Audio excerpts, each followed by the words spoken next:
Hello friends, welcome to ইপসিদাস cooking tales.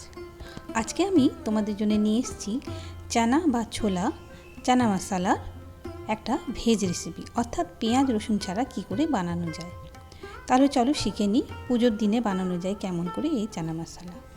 আমি এখানে চানা বা ছোলা নিয়েছি 1 কাপ মতন। সেটাকে আমি ওভারনাইট ভিজিয়ে নিয়েছি, 7-8 ঘন্টা ভিজলেই হবে। অন্যান্য মশলার মধ্যে নিয়েছি আদা বাটা, কাঁচা লঙ্কা এবং টমেটো। নিয়েছি কিছু ফ্রেশ ধনেপাতা, নেব 1 চামচ থেকেও কম হিং, নিয়েছি যে কোনো ভালো কোম্পানির চানা মশালা, যেটা লুজ পাওয়া যায় সেটা দিয়েও হবে।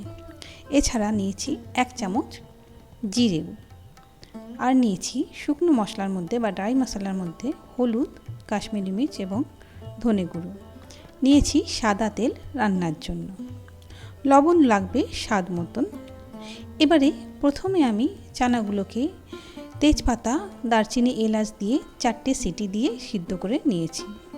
সিদ্ধটা এতটাই হতে হবে যেন হাত দিয়ে টিপলে এটা ভেঙে যায়, অর্থাৎ ঠিকঠাক সিদ্ধ হয়ে যায় যেন।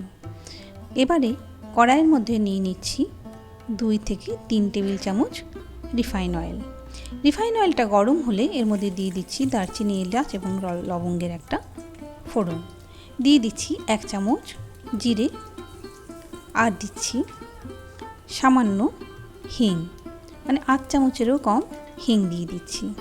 হিংটাকে দেওয়ার সময় আমরা ফ্লেমটাকে লো রাখবো যাতে পুড়ে না যায়। এবার যোগ করলাম আদা বাটা। আমরা 2টো টমেটোকে মিক্সিং বোলে দিয়ে একটা পেস্ট বানিয়ে নিচ্ছি এবং এই পেস্টটা আদা বাটার মধ্যে যোগ করব যখন আদাটা একটু কষা হয়ে যাবে। খেয়াল রাখতে হবে আদা যেন কোনো রকমে জ্বলে না যায়, সেই জন্য ফ্লেমটা আমাদের লোতেই রাখতে হবে। আমাদের এই টমেটো পেস্টটা যোগ করার পরে আমরা কিছুক্ষণ এটাকে লো ফ্লেমেই কষতে থাকব যাতে টমেটোর কাঁচা গন্ধ চলে যায়। মিক্সিতে একটু জল দিয়ে সেই জলটাও আমরা অ্যাড করে দিলাম। এবারে আমরা এটাকে সিম অবস্থায় কষতে কষতে এমন অবস্থায় নিয়ে আসব যাতে টমেটোর সম্পূর্ণ কাঁচা গন্ধ চলে যায়, একটা সুন্দর গন্ধ আসে এবং তেল বেরিয়ে আসে। তেল যখন বেরিয়ে আসবে তখন আমরা যোগ করে দেবো কাঁচা লঙ্কা। আমি এখানে কুচি করে দিয়েছি, বাটাও দেওয়া যায়। এরপরে দিয়ে দিলাম 8 চামচ মতন হলুদ গুঁড়ো দিয়ে আমি এটাকে একটু কষতে থাকবো। তারপরে দিব কাশ্মীরি মির্চ এবং তারপরে দিব যথাক্রমে ধনে গুঁড়ো 1 চামচ। সমস্তটা দিয়ে এবার আমি একটু কষে নিয়ে অ্যাড করলাম চানা মশালা। যে কোনো ভালো কোম্পানির চানা মশলা নিলেই হবে। চানা মশলা আমি দিলাম 2 টেবিল চামচ, দিয়ে এটাকে আমি আবার কষবো। যোগ করলাম 8 চামচ মতন লবণ, যেহেতু লবণ চানা সিদ্ধ করার সময় দেওয়া ছিল। এবারে তেল ছাড়তেই আমি দিয়ে দিলাম চানা বা ছোলা সিদ্ধটা। চানা বা ছোলা দিয়ে আমি এটাকে মশলার সাথে আস্তে আস্তে কষতে থাকবো। খুব বেশি ফ্লেম আমি এ সময় বাড়াবো না। আমাকে চানাটাকে একটু সময় নিয়ে এর সাথে অর্থাৎ মশলার সাথে কষতে হবে। রান্নার এই পর্যায়ে এসে আমরা দিয়ে দিলাম 1 চামচ চিনি। কারো যদি চিনি পছন্দ না হয় সে এটাকে স্কিপ করতে পারে। চানাটাকে কষতে কষতে আমি মাঝে মাঝে এগুলো কিছুটা ভেঙে দেব, তাতে আমরা যে কনসিস্টেন্সি চাইছি অর্থাৎ চানাটা রান্না হওয়ার পরে একটা গাঢ় ভাব আসবে এবং খেতেও খুব ভালো হবে। সেই জন্য কিছু পরিমাণ চানা আমরা ভেঙে দিচ্ছি। এবারে দিয়ে দিচ্ছি আমাদের পরিমাণ মতন জল এবং দিয়ে ঢাকা দিয়ে সিদ্ধ করছি। বেশ কিছুক্ষণ জাল দিলেই আমাদের চানা একেবারে রেডি হয়ে যাবে। সার্ভ করে দিয়ে ওপর থেকে ছড়িয়ে দেব কিছু ফ্রেশ ধনেপাতা। তাহলেই রেডি হয়ে যাচ্ছে আমাদের একেবারে চানা মশালা।